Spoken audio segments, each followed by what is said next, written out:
সকালে চাকলায় গেছিলাম, তোমরা তো সকলেই জানো। তো হঠাৎ করে শরীর খারাপ লাগায় চলে আসি, নাহলে ওখানেই ভোগ খেয়ে আসার কথা ছিল। তো বেচারি কাকিমার নিস্তানে এসে রান্না করতে হয়। আর তোমরা কি সাদা ফুলটার নামটা জানো? প্রত্যেক বর্ষাকালে এই ফুলটা ফোটে আর আমার ভীষণ পছন্দের। আমি না নামটা জানি না, তোমরা জানলে কিন্তু অবশ্যই জানিও।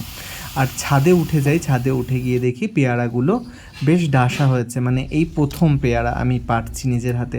তো বেশ ভালো লাগছিলো। আর আমি এসেই না স্নান করে নিয়েছিলাম, কারণ আমার শরীরটা ভীষণ খারাপ লাগছিলো, মাথা ঘোরাচ্ছিল। তো কাকিমা বলল, তাহলে এক কাজ কর, গোপালকে তুই সেবাটা দিয়ে দে। তো গাছের ফল দিয়ে, মানে পেয়ারা দিয়ে গোপালকে সেবা দিলাম। অনুব্রত স্নানে গেছিলো, তো স্নান থেকে আসার পর তিনজনে খেতে বসে পড়লাম। আর মেনুতে ছিল এই মেশানো তরকারি, আর ছোটো মা দিয়েছিল ধোকার ডালনা। তো এই দিয়েই খেয়ে নিলাম। আর শেষ পাতে ছিল ডালিয়ার পায়েস, এটা আমাদের সৎসঙ্গের অনুষ্ঠানে দিয়েছিল, তো ওটাই নিয়ে এসেছিলো। তো যাই হোক, খেয়ে দিয়ে আজকের প্রচুর একটা মানে টাফ দিন গেছে আমার জন্য। একটা বিশাল বড় দায়িত্ব ছিল।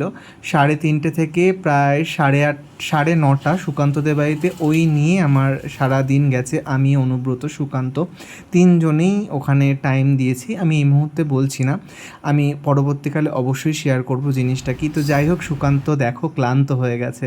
সুকান্তকে মানে আমি বলছি ওট ওট, বলছে না শুভদা আর পাচ্ছি না। আর ও কেন, আমরা কেউই পারছিলাম না, ভীষণ ক্লান্ত।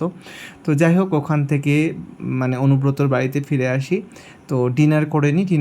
ডিনারে ওই মিশানো সবজি আর ভাত ছিল, খেয়ে দিয়ে চলে আসি। আর অনুব্রতর দেখো কাণ্ড, সত্যি সত্যি আমার মনে হচ্ছে ওর মানসিক সমস্যা দেখা দিচ্ছে।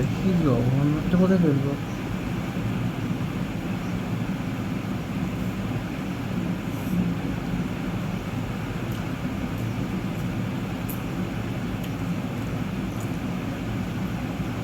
তুই হাস,